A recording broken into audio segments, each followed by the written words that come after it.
You already know who it is. It's Ronton from Wrench-a-holics, and today we're back in the lab and we're going to be going over this week's weekly vlog. So we got a lot to talk about.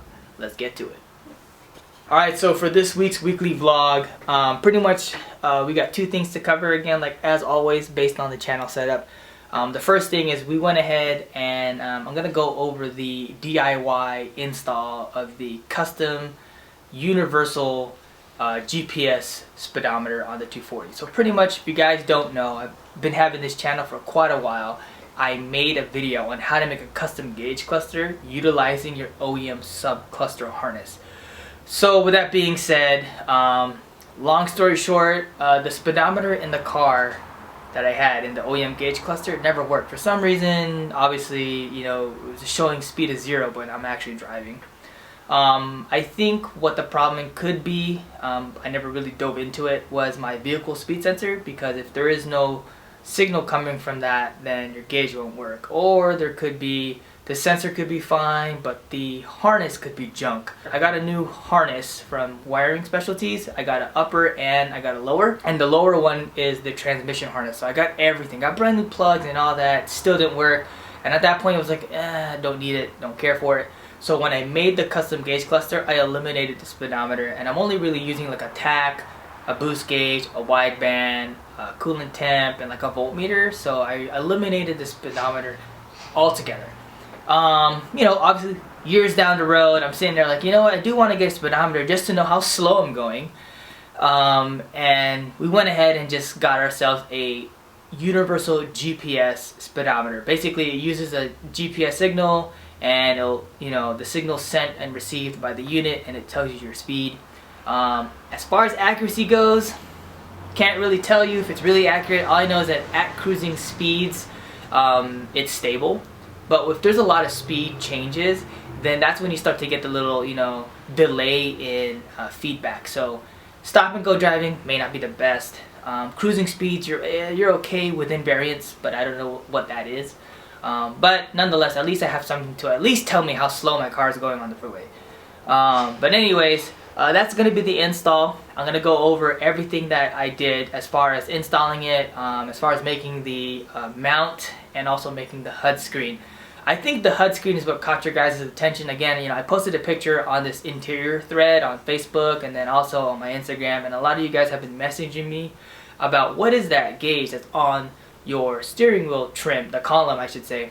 And I'm like, ah, man, you know, a lot of people are asking, so I might as well just let you guys know. So anyways, that's what it is. It's a universal GPS speedometer, and I'm using a screen, so basically it's like a HUD, essentially.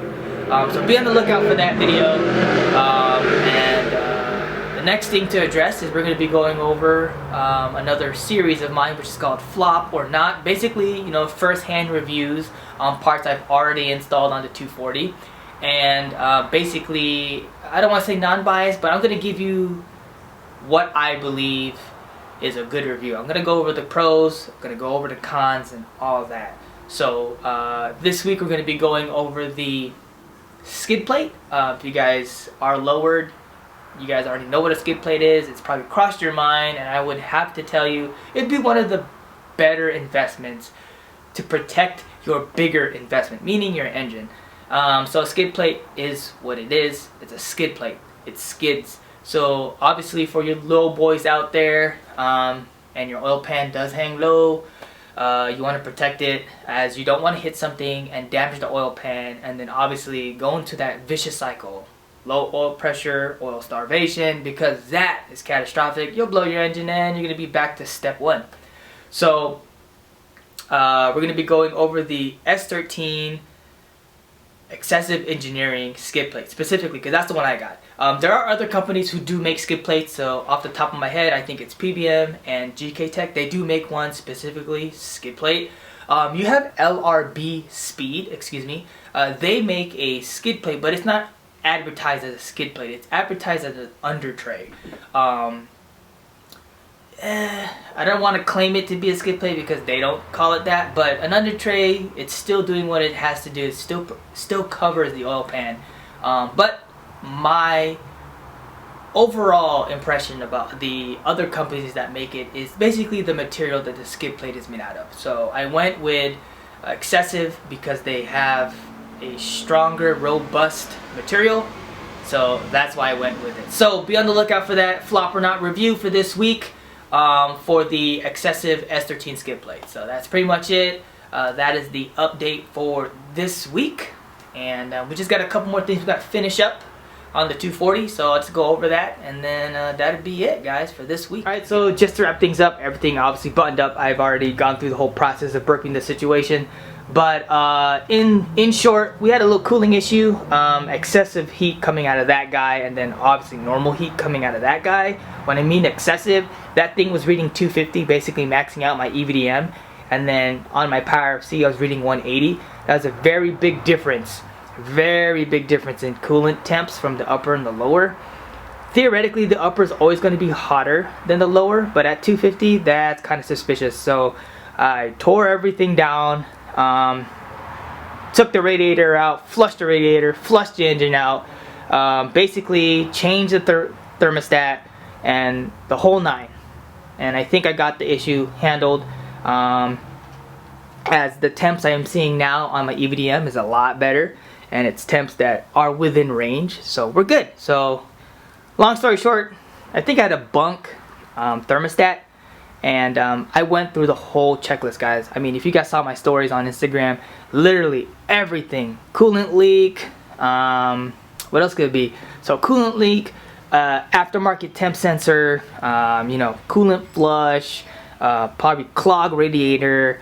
So I went through the whole nine. So long story short, even parts that you may think may not be an issue, do not overlook it, because more than likely overlooking that issue, that may very well be the issue. So don't overlook anything. I know it's kind of like monotonous and boring to do that. Diagnosing a car is not fun, but don't overlook the simple facts. That's all I gotta say. I mean, I even went through a radiator cap. I mean, I borrowed my homie's radiator cap, and still everything was the same. So, you know, you just make a list, go through the checklist, and start knocking things down that could possibly be the issue. So with that being said, this right here, we're wrapping it up, and more to come on modding the 240. Alright, and we've also been working on another little side project. This is pretty much a so it's like a third brake light. I think you can buy that off eBay. You guys know what I'm talking about. So it's a third brake light mount. So this mounts onto the bash bar, due to the fact that the Street Faction bash bar gets in the way of where I was mounting my third brake light. So with that being said, I had to figure out how to mount it up, as I still want to use it. So I mounted it up on the bash bar, which has a jacking point adapter built in. You know, it is an option, the jacking point. But back then I just zip tied the unit to it, and I didn't want to do it this time, so we went ahead and I drew out a little mount here, and had a friend of mine 3D print that based off my measurements. And so this is pretty much it. This is still temp. I just what do you call it? I just epoxied the actual mount to it, so I have to actually go over again for version 2. I gotta go over and actually built in these measurements onto the prior piece. So this is just a temp. I'm gonna go give it a shot and see how it looks like. But anyways, that is another project we're working on, as I still want to use that third brake light or F1 light, whatever you want to call it, on the 240. And yeah, so you know, there's little things. Now I can move forward now with after figuring out the issue with the coolant. So we're gonna go ahead and just mount this bad boy up real quick. Well, I'm gonna show you what the issue is and then just get to it. Alright, so that's the issue right there. See that jacking point? Behind the jacking point is where that third brake light used to be mounted onto, but now that the jacking point is in front of it, I can no longer mount it where it was before. So we're gonna go ahead and mount it right on the jacking point, and that should be the place where it's gonna be at. The reason for me doing this is because at one point, if you guys haven't noticed, my diffuser is on the ground unbolted because I was only running the diffuser with no bash bar. Really didn't know what I wanted to do. You know, at one point I wanted to sell the bash bar, but the bash bar actually is functional. It does have the jacking point, so it helps jack the rear end up in the air faster, as opposed to how I was doing it before. So it has its function and its use. So I decided that I'm no longer gonna sell it. But the issue is that I can't run the bash bar with the diffuser due to the fact that the diffuser upright right here is way too big. So obviously that distance right there doesn't match the distance right here. So I gotta do some modding to make this piece work with that piece, or that piece to work with this piece, whichever way you want to see it. But in order to run both, I gotta do some modding. But like with any 240 modding, it's a necessity, something that you gotta do. Even bolt-on parts that are bolt-on parts still require you to mod stuff. But so we're gonna be doing that today. I gotta take the whole diffuser apart and basically get the uprights stenciled out on a piece of cardboard, and then we're gonna basically just start cutting away on the cardboard to get the right shape as far as the thickness goes, and then we're just gonna go ahead and transfer the stencil onto the real piece, and that'd be it. So a little cut and grind to make this fit so that we could run both. Good times. But anyways, that's what we're gonna be doing today. I'm gonna be putting on the tripod, keep you guys updated with what I'm doing on today's little task, but nothing crazy. Alright, so pretty much what I did was I just bolted these two pieces together since they are identical.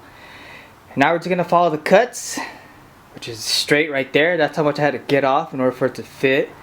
I'm going to reinforce it, so don't worry. But anyways, we just lined it up, put a couple bolts through, make sure everything was squared, and then now we're just going to follow the line. And that's it. Alright, so we finally got it cut. I'm just going to start cleaning up the edges here. Literally, I didn't take any footage of this because literally it's just, you know, it's just a whole lot of cutting, measuring, and then making sure you get it just right. So every time I cut, I had to install it back, and as you can see, the clearance here is not friendly at all. So the bar has to keep coming back out and being reinstalled, back out and being reinstalled. So just a lot of footage that would be a waste. But anyways, we're there. This is fully mounted. The bolts are in the holes right now, so they are secured. I mean, I can start the threads. As you can see, I can just rotate that all the way down and then rotate that. So they easily spin, so again, no co-inflicting or anything in the way of binding. So I'm gonna go ahead and just tack this up as far as getting this template onto the other one. I'm basically just gonna bolt the two pieces together and then follow the lines, and then cleaning up with like a sanding pad. Just so that everything is nice and flush. Try to get some of these sharp edges off right here, like this one. That's kind of not my jam, so we're gonna sand it out, just round out the edges right there. This one originally was sharp when I got it, so we might just round it out too, just because, you know, I don't like it sharp edges. And we are one step closer, so I'm gonna finally take this part off and go ahead and do it on the other side, and that is a wrap, guys.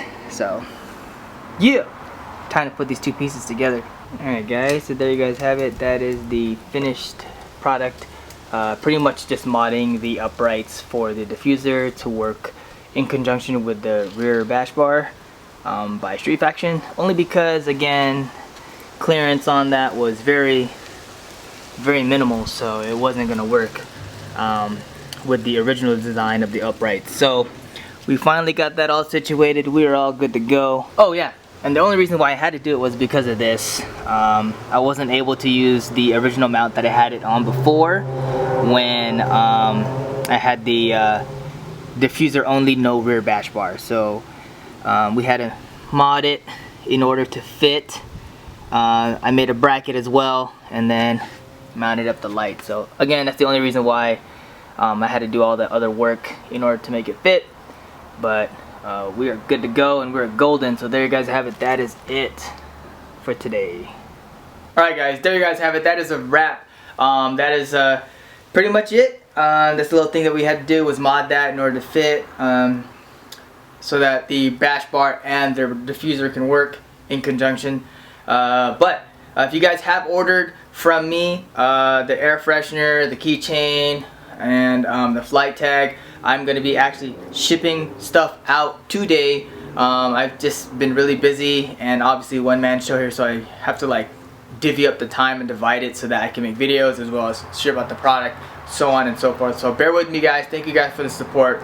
Thank you guys for purchasing that and supporting the channel, supporting your boy. And yeah, but that's it. So there you guys have it for my day ones out there. You guys already know what time it is. Hype is for the moment, and style is forever. Deuces.